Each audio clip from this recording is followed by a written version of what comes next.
Hello, and welcome to episode 2 of How to Renovate. Thanks for joining me again for the second episode in the series. And in this episode, we're asking, what is a successful renovation? So, a successful home renovation means different things to different people, I think. It can really depend on why you set out to start the renovation in the first place. And in this episode, we'll talk about how to determine what a successful renovation means to you. And we'll explore 4 things you can do to achieve it. So grab a pen and paper. Let's start your renovation planning. In our 5-pillar process, the information in this episode falls under pillar 1, planning. So everything I teach you about renovations falls under my 5-pillar process, and there'll be more information on how to get your hands on some of the resources on the process at the end of this episode. So let's get started. Number 1 is determine what a successful home renovation means to you. So successful renovation can mean many different things. And before you start yours, it's really important to sit down and determine the main aspect of what it means to you. Because this is important, because it will determine many of your decisions as you progress along the long renovation process. So here are a couple of examples of what I mean. Budget is a big one. Lots of people want their renovation to come in on budget, and they'll see that as a successful renovation, which is fair enough because renovating is so expensive.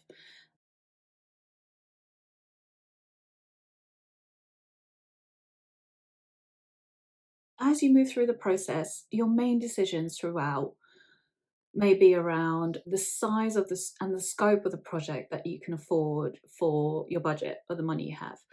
And this could be combined with big budget decisions. So, and those would be on, things that cost a lot in the renovation. So this might be on things like your kitchen and your bathroom selections. You might choose those a lot more carefully if a budget is a huge consideration for you. And you can kind of manage your budget by carefully deciding which items and which rooms you want to spend on if you feel that coming in on budget is the main thing that determines a successful renovation to you.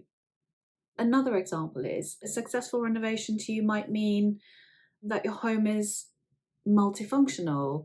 You wanted to accommodate many things. Perhaps you want to accommodate working from home suddenly. Perhaps your work's changed, or maybe you want to entertain more. You want to have big family gatherings. If a successful renovation to you means being able to achieve these things, then your decisions throughout the process might be around getting the divisions and the structure correct, getting the architecture right, and you might combine these with decisions on materials, fittings, and fixtures. And if these are your main concerns and it costs a bit more to achieve those things, and you may be willing to increase the budget a bit and make cuts elsewhere, perhaps in the project, if that is what a successful renovation means to you, then make sure that you are clear about that and you write it down. Number 2 is, what do you really need from your home renovation? So number 2 leads back to your reasons for wanting to renovate or needing to renovate.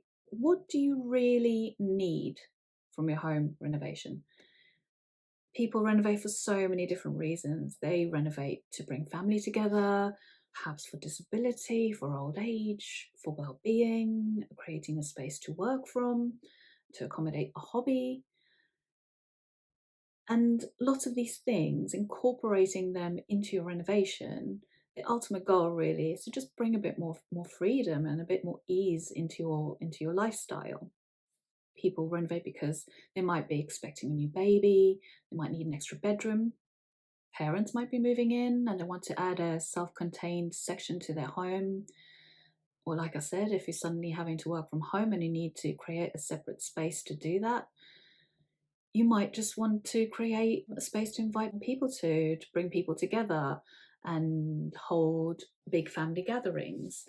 And or you might have teenagers, you might have teenage children who start wanting to have their own space. There's so many different reasons. So really kind of dig down and write down why you really need to renovate and what you want from it.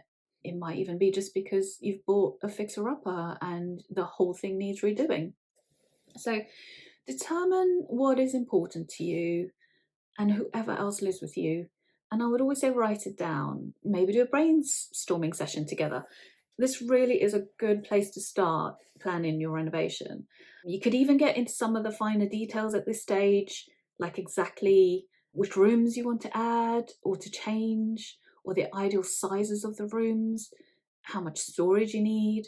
At this stage, you can really start detailing what you really want from this renovation.